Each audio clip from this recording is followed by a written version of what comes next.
Hello, today we will be talking about Superman and Lois Season 1, Episode 2, titled Heritage. The first half will be non-spoilers, and I will get into spoilers. I will give a spoiler warning once I actually get into it. But anyway, without further ado, shall we begin? Hello, if you didn't see my flash review of Season 7, Episode 1, this is how I'll probably be doing review videos now. I find this just a lot easier than the way I was doing them before, and I'm able to have all my notes so I can actually talk about the episode, which before I kind of missed a lot of things because I couldn't actually remember them because I was trying to focus on many things at once. So anyway, let's actually get into it. This episode is from Season 1, Episode 2, called Heritage. After coming off of a very, very strong pilot, I was really, really looking forward to this one, and it did not disappoint. I watched the original broadcasted version on Tuesday night at 8, 7 Central, which it usually comes on, but I also watched the extended cut, which they aired off the CW app. It's 45 minutes versus 42 minutes, so you get 3 minutes of extra footage. It's not like they threw a Snyder cut at you and threw like an extra hour, 3 hours, 4 hours at you. This is only extra 3 minutes, but it was still cool to see the added stuff as well. But anyway, let's actually get into the episode. The episode opens up with the Kent family moving into the new house in Smallville and all that, and just kind of getting adjusted. And Clark is using his superpowers to just, like, do everyday chores. Like, he flew down from the roof, and he's like, "Hammer, please." And then he just flew back up. I thought that was cool. Like, it was just kind of cool to see Clark just doing everyday things that anybody would have to do. And then, I gotta say, like, even in the first episode, I talked about it, but the score in this is awesome. I absolutely love the music. It is phenomenal, and I really, really, really, really enjoy it. But, pretty much, we found out that, Jonathan is actually missing his, playbook for football and all that, and, that ends up coming into play later, which, I will get into spoilers, but not right away. But pretty much they tell Jordan that you're not going to school until you master your powers, because the first time was an accident, but, like, if an accident happens again, what if you accidentally hurt people? What if they get in your, like, what if you accidentally kill people? Like, we have to make sure that this doesn't happen. So, you're not going to school until we master your powers. So then we go over to Mildora. I wrote down the name of it. I can't really, not really sure how to pronounce it. Mildora, well, however you pronounce it, it is attacked by Luthor and all that. Pretty much he is looking for kryptonite, and he finds out that they have nothing, and he ends up killing everybody there. And the next scene is Superman, well, Clark, taking Jordan over to the Fortress of Solitude, which is it is a new fortress. It's not the same one as the one from Supergirl. They did update it majorly. It actually looks a tad bit like the Man of Steel version, but still with its own spin, with like definitely got Easter eggs in there towards the Christopher Reeve one as well and all that. But pretty much while he's learning at the fortress, we pretty much see that Jordan is having problems at school. Like, the bully's picking on him because his brother kissed his girlfriend, which we saw in the last episode. And just things are not going that well. At this point, I don't want to really give away any type of spoilers, so here is your spoiler warning. Spoilers incoming. 5, 4, 3, 2, 1, and let the spoilers begin. So at the new Fortress of Solitude, we meet the new Jor-El, which actually looks a lot like Russell Crowe, and then he says the famous line. He's like, "You've brought your son to me. Why?" So I thought that was really cool. And then we also see that Lois is looking into writing an article about Morgan Edge, because you cannot trust that guy. Morgan Edge is very, very seedy. It is a recast. The original Morgan Edge from Supergirl, it is not that version. I can't remember the actor's name off the top of my head, but it is not that version. It is a new version of Morgan Edge. And we pretty much figure out that Kyle Cushioning, which is Lana Lang's husband, is all for Morgan Edge. He's like, He's a great guy. He knows what he wants to do with this dried up little area. And you know what? The more jobs he brings, the better. So in my book, he's a real winner. Which pretty much Kyle doesn't really understand that he is pretty much being manipulated by Morgan Edge. Morgan Edge is not a good guy. He is not the hero. He is not somebody to be looked up towards. He is just a villain. So anyway, back at the Fortress of Solitude, we find out that Jor-El said that Jordan might actually have the Kryptonian gene, and it could be passed on, so therefore the Kryptonian heritage won't really die after Supergirl dies and Kal-El dies and the little remaining people around there. Technically, General Zod is still alive because there's been no confirmation that he is actually dead in this universe now, so I am saying that he is still alive until proven otherwise. But anyway, we get back to the Kent farm and all that, and then General Lane actually decides that he will be stopping by, which, if you remember from the first episode, there's a different dynamic, because in this version, General Lane is kind of on Superman's side in this, and the other versions, he's usually not. He's usually butting heads with him, and he usually does not agree with what he thinks is right and what he's doing and all that. So pretty much his, message for stopping by is telling him about the attack at Mordone, which was by the Stranger again, which we know is Lex, but they do not know is Lex yet.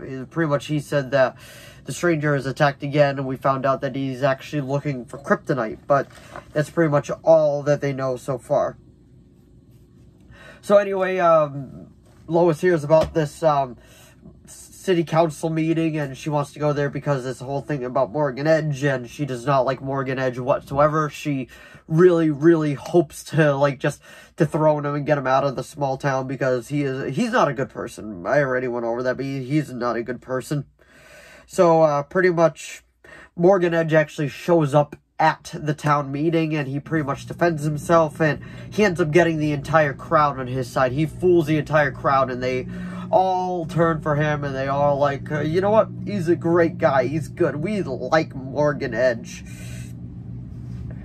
So pretty much after that, tensions rise between General Lane and Clark back at the farmhouse, because General Lane is like, it was a bad idea telling the boys that you're Superman, and, you know, this was not the best career choice for Lois.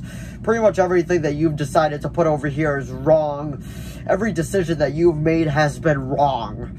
So, now we're starting to get into more of how the comic book was between those two, how they don't really get along, and now, we're really starting to get towards that more now. So, there's another fight between, the Stranger, trying to think of what they called him before, Lex. So there's another fight between the Stranger and Superman, because they, General Lane is I think we just pinpointed because they were tracking the ship, and then they have another fight. The fight's really, really well done. It's really cool, and I didn't realize from the first episode how big his suit actually is. It's actually a pretty big suit, but anyway, pretty much with that suit, he ends up getting he ends up getting the suit squished by Superman. Superman ends up completely destroying the suit. So that's pretty much it. But pretty much, Lex, the Stranger, pretty much gives him a decision. He's like, you know what? You can hunt me down, stop me right now, or you can stop the ship because there's a bomb in it. So you gotta save the people, or you gotta stop me. Make a decision. So, of course, being Superman, he decides to go stop the bomb on the ship, because that's what he would do. So, pretty much, we're back at the school now, and then Jonathan is getting picked on by the bullies because of everything going on and all of that, and just pretty much he is not having a good time back at school. And then we go back to the Fortress of Solitude with Jonathan and Clark, and Jor-El told Clark, pretty much saying, yeah, that was a one-time thing. He will not continue to have powers. The gene, it's pretty much going to be lying dormant in him forever, and he will never, ever be a Superman. And of course he hears this and it kind of just sends him off the ledge, and then they get back to the farmhouse and there's a whole argument between the entire family, and Lois is just pretty much like, you know what, everybody needs to calm down because we are going to this barbecue right now. So pretty much like everybody just was like, all right, we're gonna go to the barbecue. So the barbecue is at Lana and Kyle's house, and of course Kyle and Lana, like, they just Lois end up butting heads again, and pretty much they do not get along whatsoever because he's like Morgan Edge and she is against Morgan Edge. So it's kind of okay, who do you side with? We know that Morgan Edge is the bad guy, so like don't really side with him, considering how the story is actually going. So pretty much Lois wrote a whole story about Morgan Edge. We found out in the last episode that Morgan Edge actually owns the Daily Planet. So therefore, by doing that, she wrote a whole story about him, and then Morgan Edge rewrote it and decided to publish it that way.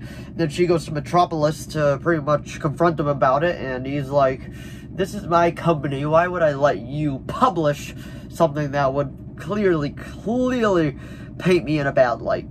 I will not take that whatsoever. So she pretty much she quits on the spot and she leaves, and then she ends up going to work for the Smallville Gazette, and that is, I want to say, out of Smallville, but I'm not 100% sure, like from the TV show. But pretty much that is where her story is going right now. And then we find out that Luther, without the suit now, he kind of just like going incognito, but he's like, I need to find more kryptonite, and I need to build a new suit to stop this Superman. And then the AI is like, but it's not the, this is not the Kal-El from your world. This is not the evil Superman that you have to deal with. And he is like, maybe not yet, but very soon, he will be. And how will I know that he will never be? We cannot trust him. He must be destroyed. So pretty much that's where like Luther is standing at. Then we get a full-on flashback scene where it's pretty much almost like Injustice. Superman is in the black suit. General Lane and Lex Luthor are paired together to fully fight the evil Superman, but everybody ends up getting killed from his laser beam, including General Lane. So therefore, Lex was the only one left, and he had this little medallion that had the Superman crest on it, and it said 7734 or something like that. But if you flip it upside down, it says Hell, and that's also the medallion that he gave General Lane where when he crashed in the DOD. So I'm curious to see which way General Lane is going to start swaying now, because it's going to be really interesting. And then one of the final things is Clark, he ends up sitting down like the boys, and he's telling them, he's like, all right, I'm going to be a better father, and I'm going to be a better Superman too. I'm going to do my best to give you the best of both worlds, and this is how we're going to do it. So that was pretty much the end of the episode. It was a very solid episode. I wonder if they'll continue with the extended cuts for the continuation of the series, but I am really looking forward to seeing what else this series will bring, considering how good the first 2 episodes were. So I'm really looking forward to it as well. So if you enjoyed this video, please give it a like and a subscribe so I know to keep making more of these. If you watched the episode, let me know what you thought of it down in the comments below. Let me know if you like the new way that I'm doing the review breakdown videos, pretty much just sitting down. I find it a lot easier to concentrate once I'm sitting down, just talking directly to the camera instead of always standing like this and trying to just remember everything off the top of my head. That's why I got my notes. It makes it a lot easier just in case I miss a couple things. Now I don't, because what I'm going to be doing is I'm going to watch the episode the night it airs, and I'm going to rewatch it the next day, and then I will be putting out a review video for it. I just did one for the Flash Season 7 premiere. I've been doing it for Batwoman. I'm a little behind on Batwoman, but I've also been doing it for WandaVision, which pretty much the series finale is this Friday. The review video will probably be up Friday night or Saturday, but I'm really looking forward to seeing how they're going to end up finishing the series. But anyway, thanks for watching once again, and I will see all of you in the next video. Bye! Yeah.